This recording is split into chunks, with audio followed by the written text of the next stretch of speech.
of Vikasit Bharat. Amrit Kal as Kartavya Kal. Our government stands committed to strengthening and expanding the economy with high growth and to create conditions for people to realize their aspirations.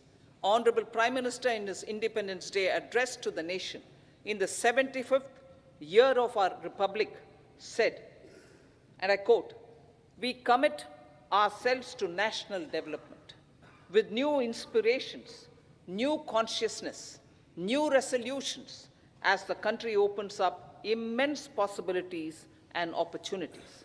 It is our Kartavya Kal." Unquote.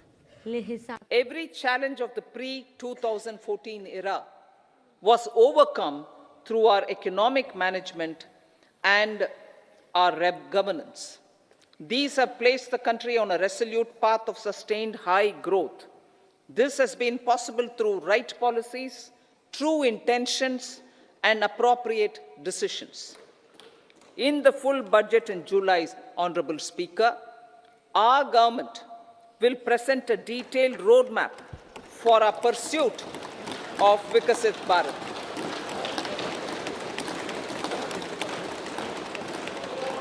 Revised estimates of 2023-24. The revised estimate of the total receipts other than borrowings is 27.56 lakh crores of rupees, of which the tax receipts are 23.24 lakh crore rupees. The revised estimate of total expenditure is 44.90 lakh crore rupees.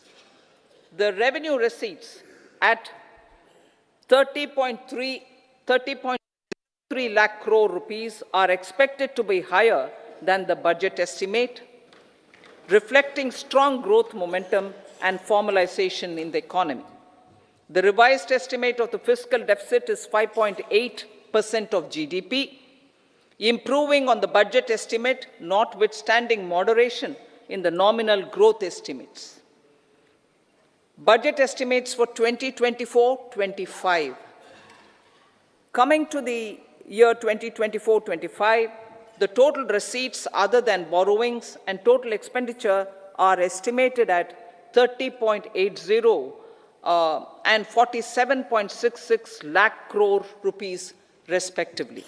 The tax receipts are estimated at 26.02 lakh crore rupees. The scheme of 50-year interest-free loan for capital expenditure to states will be continued this year with an outlay of 1.3 lakh crore rupees. We continue on the path of fiscal consolidation, as announced in my budget speech of 2021-22, to reduce fiscal deficit below 4.5% by 25-26. The fiscal deficit in 2024-25 is estimated to be 5.1% of GDP, adhering to that path. So the gross and net market borrowings through dated securities during 24-25 are estimated at 14.13 lakh crore rupees and 11.75 lakh crore respectively. Both will be less than that in 23-24. Now that the private investments are happening at scale, the lower borrowings by the central government will facilitate larger availability of credit for the private sector. Vote on account. I'll be seeking vote on account approval of the Parliament through the appropriation bill for a part of the financial year 2024-25. I will now move to Part B. Honorable Speaker, sir, over the last 10 years, the direct tax collections have more than trebled and the return filers swelled 2.4 times.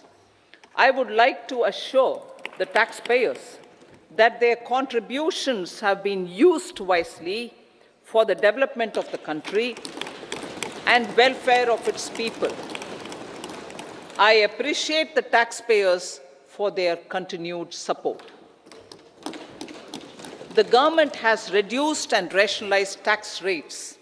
Under the new tax scheme, there is now no tax liability for taxpayers with income up to 7 lakh rupees, up from 2.2 lakh rupees in the financial year 2013-14. The threshold for presumptive taxation for retail businesses was increased from 2 crores to 3 crores. Similarly, the threshold for professionals eligible for presumptive taxation was increased from 50 lakh rupees to 75 lakh rupees. Also, corporate tax rate was decreased from 30% to 22% for existing domestic companies and to 15% for certain new manufacturing companies. Honorable Speaker, sir, in the last 5 years, our focus has been to improve taxpayer services. The age-old jurisdiction-based assessment system was transformed with the introduction of faceless assessment and appeal, thereby imparting greater efficiency, transparency, and accountability. Introduction of updated income tax returns, a new Form 26AS, and pre-filling of tax returns have made filing of tax returns simpler and easier. Average processing time of returns has been reduced from 93 days in the year 2013-14 to a mere 10 days this year, thereby making refunds faster. Indirect taxation. By unifying the highly fragmented indirect tax regime in India, the GST has reduced the compliance burden on trade and industry. The industry has acknowledged the benefits of GST. According to a recent survey conducted by a leading consulting firm, 94% of industry leaders view the transition to GST as largely positive.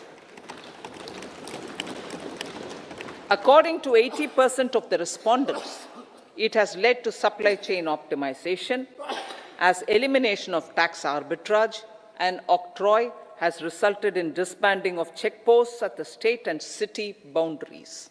At the same time, tax base of GST more than doubled, and the average monthly gross GST collection has almost doubled to 1.66 lakh crores this year. States too have benefited. States' SGST revenue, including compensation released to states in the post-GST period of 2017-18 to 2022-23, has achieved a buoyancy of 1.22. In contrast, the tax buoyancy of state revenues from subsumed taxes in the pre-GST 4-year period of 2012-13 to 2015-16 was a mere 0.72. The biggest beneficiaries are consumers, as reduction in logistic cost and taxes have brought down prices of most goods and services. We have taken a number of steps in customs to facilitate international trade. As a result, the import release time declined by 47% to 71 hours at inland container depots, by 28% to 44 hours at air cargo complexes, and by 27% to 85 hours at seaports over the last 4 years since 2019, when the national time release studies were first acted. Tax proposals. As for tax proposals, in keeping with the convention, I do not propose to make any changes relating to taxation and propose to retain the same tax rates for direct and indirect taxes, including import duties. However, certain tax benefits to startups and investments made by sovereign wealth or pension funds, as also tax exemption on certain income of some IFSC units, are expiring on 31/3/2024. To provide continuity in taxation, I propose to extend the date to 31/3/2025. Moreover, in line with our government's vision to improve ease of living and ease of doing business, I wish to make an announcement to improve taxpayers' services. There are a large number of petty, non-verified, non-reconciled, or disputed direct tax demands, many of them dating as far back as 1962, which continue to remain on the books, causing anxiety to honest taxpayers and hindering refunds of subsequent years. Honorable Speaker, sir, I propose to withdraw such outstanding direct tax demands up to 25,000 rupees pertaining to the period up to financial year 2009-10 and up to 10,000 rupees for financial years 2010-11 to 2014-15. This is expected to benefit about 1 crore taxpayers. 1 crore taxpayers would benefit out of this. Economy then and now. In 2014, when our government assumed the reins, the responsibility to mend the economy step by step and to put the governance systems in order was enormous.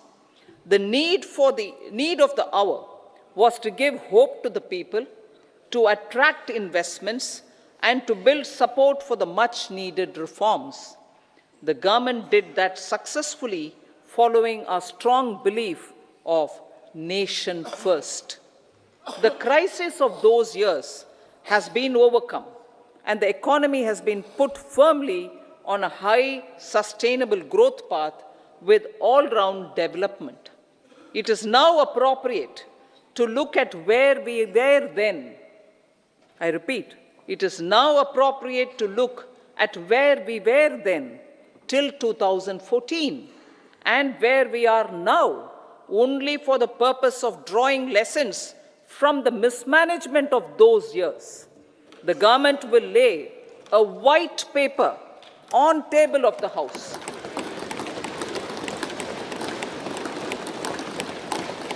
The exemplary track record of governance, development and performance, effective delivery and Jan Kalyan has given the government trust, confidence and blessings of the people to realize whatever it takes, the goal of Vikasit Bharat with good intentions, true dedication and hard work in the coming years and decades.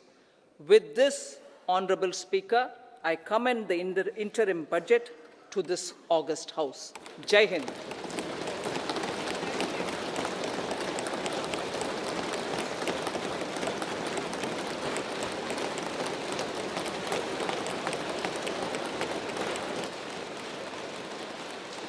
Item number 2, Srimati Nirmala Sitharaman ji.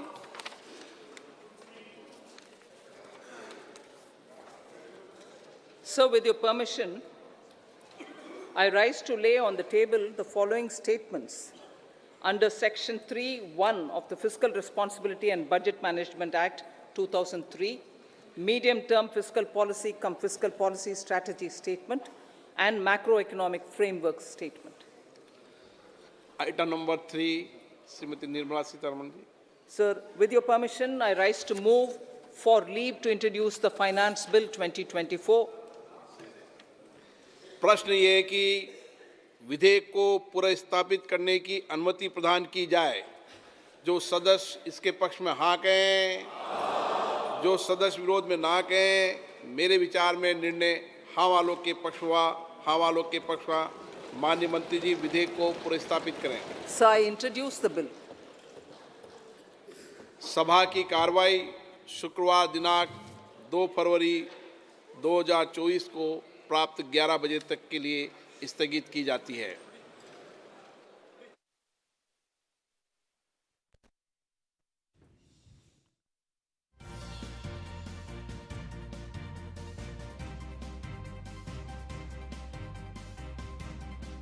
फिलहाल कोई बदलाव नहीं। सीतारमण ने यह बड़ा ऐलान किया, budget पेश किया जा रहा है और 7 लाख तक की आय पर टैक्स नहीं लगेगा। टैक्स स्लैब में फिलहाल कोई बदलाव नहीं, इस बात का जिक्र भी किया। तो ये बजट चूंकि इस वक्त पेश किया जा रहा है, वित्त मंत्री निर्मला सीतारमण बजट पेश कर रही हैं और इस बजट से बहुत सी उम्मीदें हैं। अंतरिम बजट है, लेकिन चूंकि चुनावी साल भी है, कई लोक लुभावने इसमें ऐलान भी किए जा सकते हैं।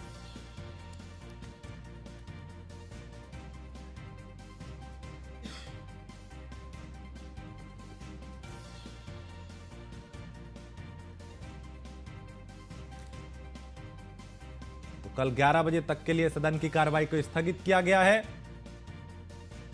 7 लाख तो टैक्स स्लैब में फिलहाल कोई बदलाव नहीं है। तो कई बजट में, क्योंकि इस बजट से बहुत सी उम्मीदें आम आदमी को, महिलाओं को, नौकरी पेशा को, लेकिन चूंकि यह बजट चुनावी साल में अंतरिम बजट ये चूंकि पेश हो रहा है,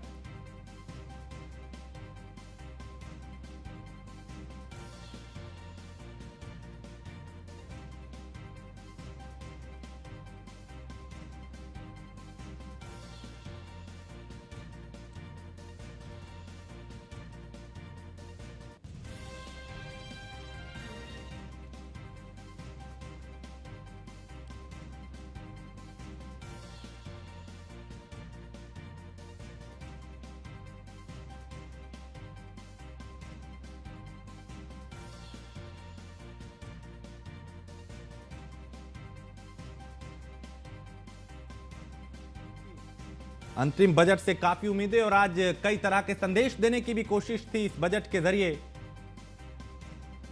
वित्त मंत्री निर्मला सीतारमण ने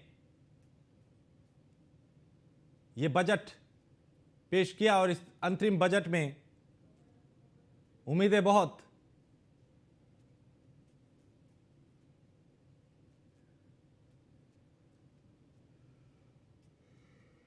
तो 10 साल पुराना 10,000 तक का टैक्स माफ होगा, पहले की तरह रहेगी डायरेक्ट टैक्स दरें।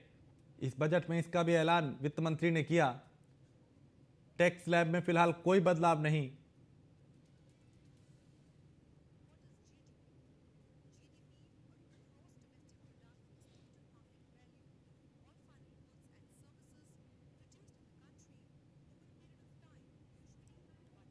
तो 80 करोड़ लोगों को मुफ्त राशन की सुविधा। पीएम ग्रामीण आवास योजना, 3 करोड़ आवास उसमें दिए। सर्वाइकल कैंसर के लिए टीकाकरण करेंगे। 9 से 14 साल की बच्चियों के लिए यह टीकाकरण होगा। तो 10 साल में भारत की अर्थव्यवस्था में तेजी आई है। प्रधानमंत्री के नेतृत्व में देश में आर्थिक विकास हुआ। ये निर्मला सीतारमण ने बजट पेश करने के दौरान इस बात का जिक्र किया। सबका साथ, सबका विकास वाला ये बजट है। भारत ने चुनौतियों का मजबूती से सामना किया और 2047 तक भारत को विकसित बनाने का लक्ष्य है। क्योंकि 2014 से लेकर 24 तक देश कितना बदला, अर्थव्यवस्था कितनी मजबूत हुई और कैसे साल दर साल भारत बेहतर हो रहा है, अर्थव्यवस्था को बेहतर किया जा रहा है, इसका एक लेखा जोखा आज पेश किया गया। और 2047 तक भारत को विकसित बनाने का लक्ष्य है।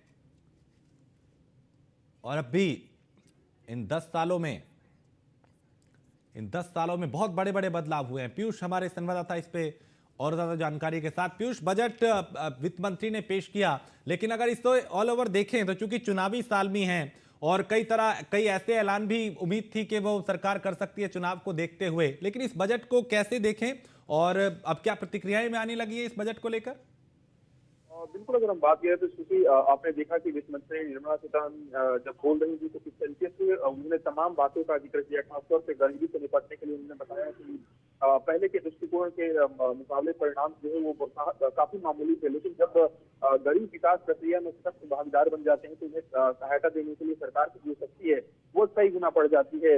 इसके साथ ही पिछले 10 सालों में सरकार ने करीब 25 करोड़ लोगों को यानी जो गरीबी मुक्ति से दिलाने का जो प्रयास है वो किया है और इस तरीके से सहायता की है।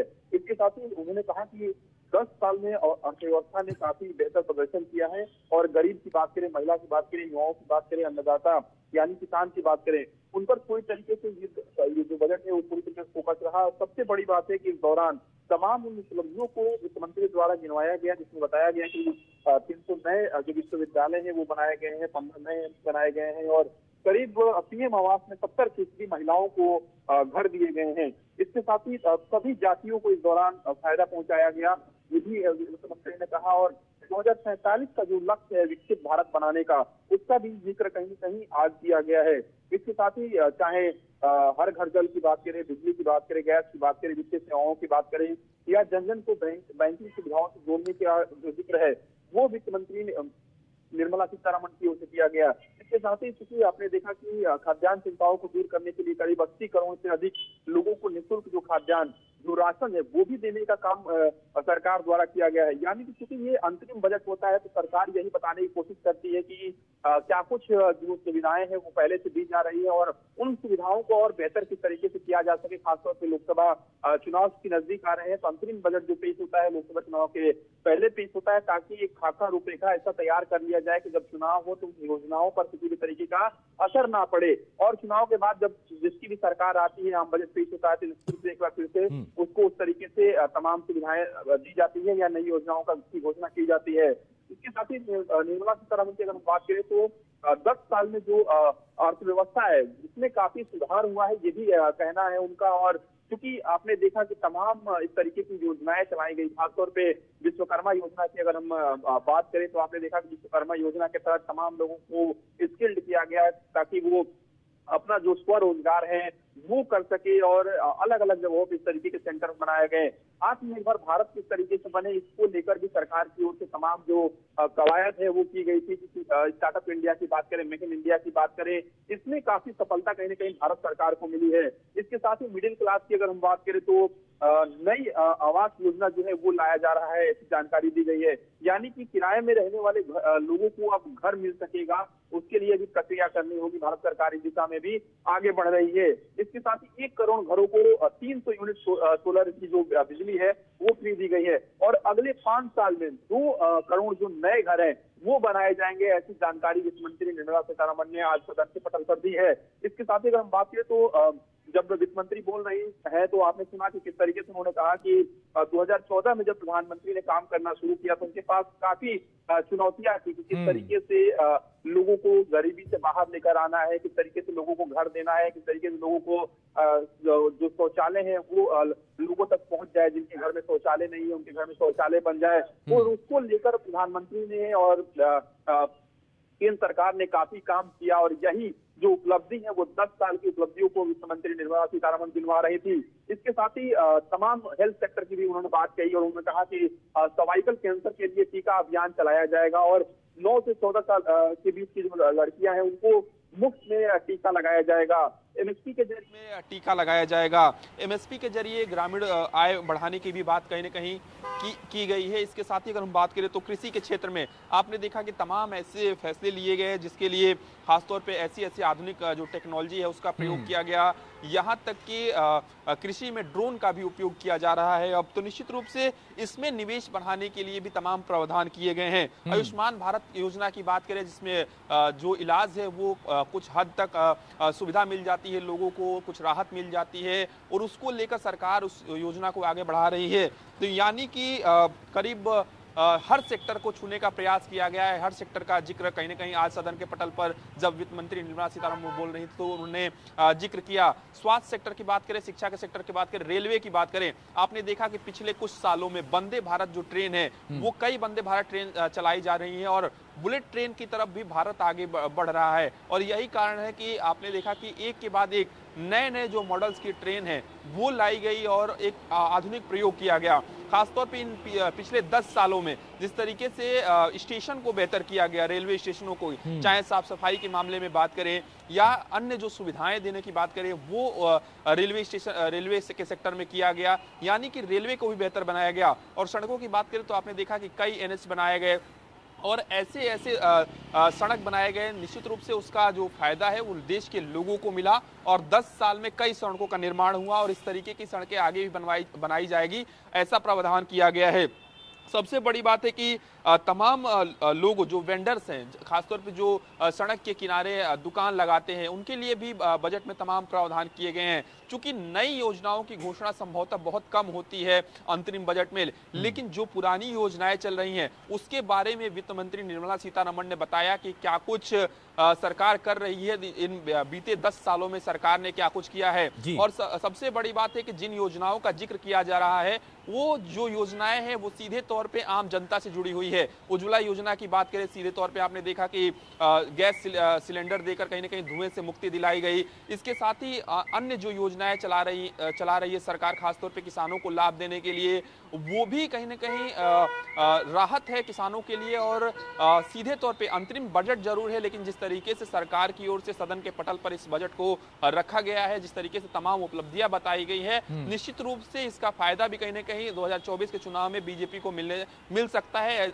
ऐसा कयास लगाया जा रहा है या जो राजनीतिक विशेषज्ञ हैं उनका मानना है।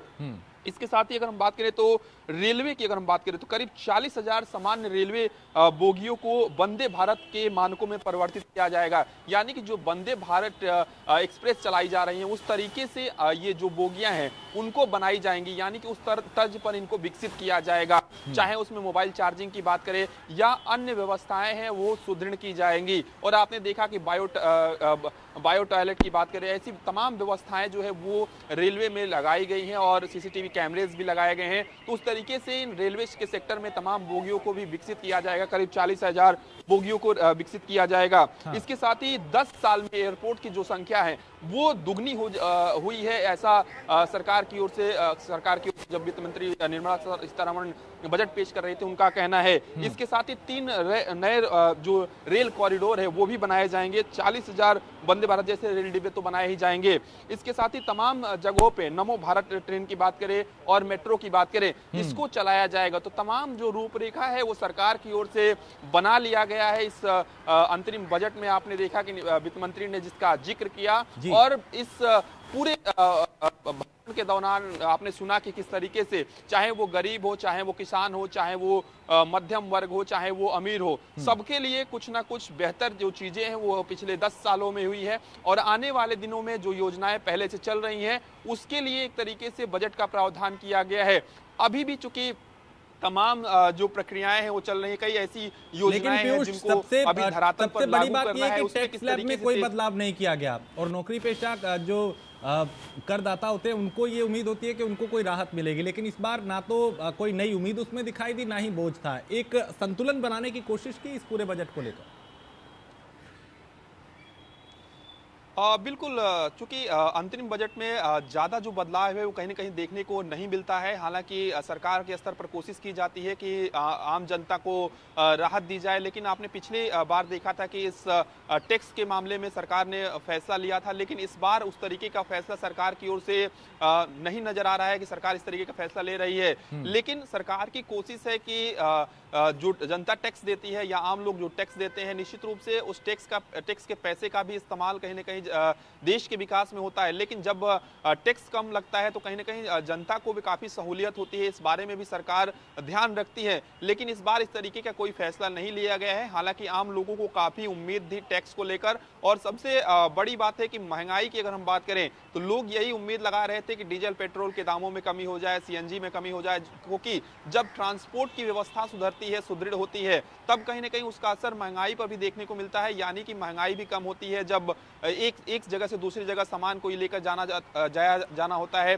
तो उसका ट्रांसपोर्टेशन जो खर्च होता है वो कहीं ना कहीं ज्यादा होता है। इस वजह से वस्तुओं का भी दाम जो है वो बढ़ जाता है। तो डीजल पेट्रोल के दाम में कमी की उम्मीद कहीं ना कहीं जनता लगा रही थी, लेकिन एक संतुलित जो बजट कह सकते हैं, अंतरिम बजट है, वो सरकार की ओर से पेश किया गया है। वित्त मंत्री निर्मला सीतारमण ने जब सदन के पटल पर इस तरीके का बजट रखा, उन्होंने बाकायदा, सबसे बड़ी बात है कि अंतरिम बजट में तमाम बातों का ही जिक्र किया जाता है कि पहले सरकार ने कौन कौन सी योजनाएं चला रखी है, उसको किस तरीके से आगे इसको इम्प्लीमेंट करना है, आगे किस तरीके से चलाना है। तो निश्चित रूप से एक संतुलित जो अंतरिम बजट है वो सरकार की ओर से पेश किया गया है और बाकायदा इसके बारे में जानकारी दी गई है। ठीक है, यानी कुल मिला के चूंकि पीयूष सरकार की कोशिश ये रही है कि एक तो महिला सशक्तिकरण पे जोर रहा है, शुरू से हमने देखा, उसके बाद डिजिटल भारत को लेके भी कई तरह के ऐलान किए गए। आज भी क्या ये कोशिश हुई कि कैसे डिजिटलाइजेशन को और बढ़ाया जाए, कैसे महिला सशक्तिकरण को बेहतर बनाया जाए और कैसे विकसित भारत का जो संकल्प लेके आगे बढ़ा जा रहा है उसी पे काम किया जाए? हाँ, बिल्कुल आपने देखा कि किस तरीके से जब वित्त मंत्री बोल रही थी तो उन्होंने कहा कि करीब 70% जो घर हैं वो महिलाओं को दिए गए, यानी कि जो भी प्रधानमंत्री आवास दिए जाते हैं उसमें ज़्यादातर जो संख्या है, जो भागीदारी है वो महिलाओं की है और महिलाओं को ज़्यादातर आवास दिए गए हैं।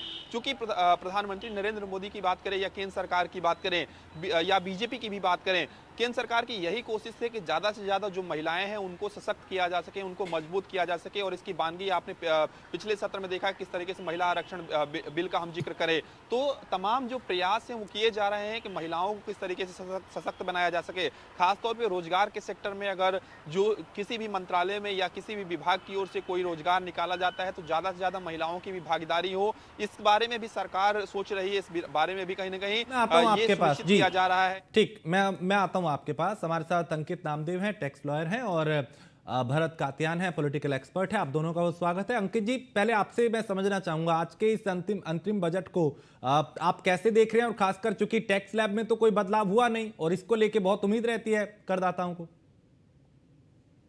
जी जी बिल्कुल, मुझे लगता है ये कि एक काफी बैलेंस्ड अप्रोच ली है निर्मला जी ने।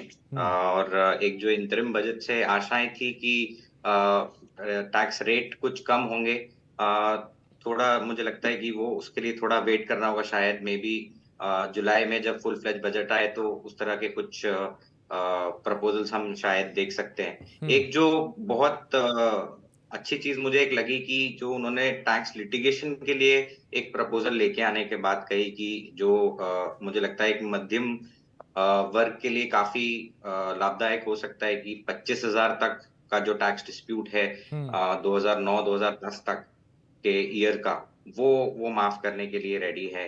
और 2010-11 से 14-15 तक अप टू 10,000 रुपीज का, 10,000 रुपए तक का टैक्स डिस्प्यूट, तो वो एक बड़ा मुझे लगता है प्रपोजल है जो आगे टैक्स डिमांड्स को काफी कम कर सकता है। स्पेशली जो एक जो सैलरीड क्लास है, जो मध्यम वर्गीय क्लास है, उनके लिए ये डिस्प्यूट्स काफी बड़े हो सकते हैं।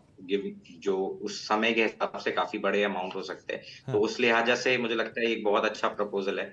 ओवरऑल बहुत बैलेंस्ड अप्रोच लिया है, बहुत इन्वेस्टमेंट्स और डेवलपमेंट के हिसाब से उन्होंने प्रपोजल्स लेके आए हैं। आगे देखना होगा। मुझे लगता है उनके अगले 5 साल के लिए उन्होंने एक निश्चित तौर पर मान रखा है कि वापस सरकार आएगी और काफी डेवलपमेंट्स लेके आएंगे। भरत जी, चूंकि इस बजट में बड़े ऐलान से परहेज किया है सरकार ने, और कैसे इस बजट को आप देख रहे हैं, क्या ऐसा रिस्क होगा चूंकि चुनावी साल भी है? तो राजेश जी, ये जो पूरी प्रक्रिया ये बजट की है, इसको हम लोगों को इस बात को देखते हुए एनालाइज करना चाहिए कि ये बजट और इलेक्शन बहुत आसपास है। अगर हम लोगों ने कोई भी ऐसा बयान, यानी भारतीय जनता पार्टी अगर कोई भी ऐसा बजट में चीज को जोड़ देती जो लोगों को एक लॉलीपॉप पॉलिटिक्स कहिए या लुभाने के लिए बोलिए या lower mangoes on the tree बोलिए, अगर वो देती तो वो उनके 9 साल की मेहनत को जीरो कर देती।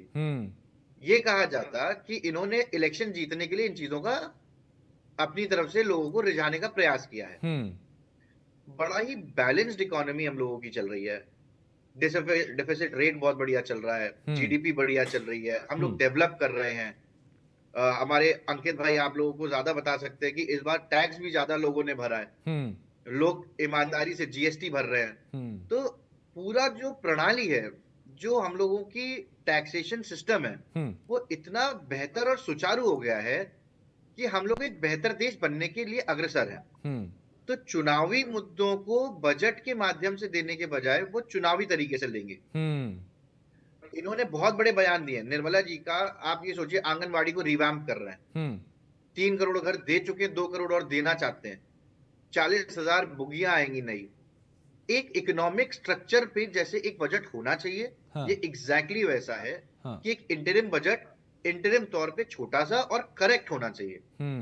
और ये आने बजट वाले ये वक्त में दिखाता हम है लोगों कि को 3 कॉरिडोर ये सरकार को उम्मीद है कि आगे हमें आना है, इसलिए बहुत बड़े ऐलान भी नहीं किए, बैलेंस भी रखा, ऐसा लगता है इस बजट में। क्योंकि देखिए राजनीति से अलग तो नहीं उसको रखा जा सकता, चुनावी साल में चूंकि विपक्ष भी ये उम्मीद लगाए बैठता है कि भाई कुछ बड़े ऐलान किए जाएंगे, जनता को लुभाने की कोशिश की जाएगी, लेकिन इस बजट में पूरी तरह से बैलेंस रहा है। बिल्कुल, बहुत अच्छा बैलेंस है और हर चीज को सही तरीके से अनाउंस किया गया है, किसी भी चीज के लिए रश नहीं किया गया है। जैसे इन लोगों ने 3 कॉरिडोर की बात करी है, तो हम लोगों का देश डेवलप करेगा उन 3 कॉरिडोर से। और भारतीय जनता पार्टी, आपको, मुझे, पैनल में बैठे बाकी लोगों को, पीयूष जी को जो दिल्ली से लाइव रिपोर्टिंग कर रहे हैं, उनको सबको पता है कि 2024 में भी भारतीय जनता पार्टी सत्ता में आएगी। तो दे हैव सेव्ड, उन्होंने अपने इंपॉर्टेंट जो उन लोगों को चीजें निकालनी है बैग से, तो उन्होंने बचा के रखा है कि जुलाई में हम लोग देखेंगे कि उनके पास और वोटर्स के लिए क्या है। ठीक है, आप मेरे साथ बने रहिए, मुझे एक छोटा सा ब्रेक लेना है, ब्रेक के उस पार चर्चा को आगे बढ़ाएंगे, समझेंगे इस बजट को। एक छोटे से ब्रेक के लिए रुकेंगे, जल्द लौटेंगे।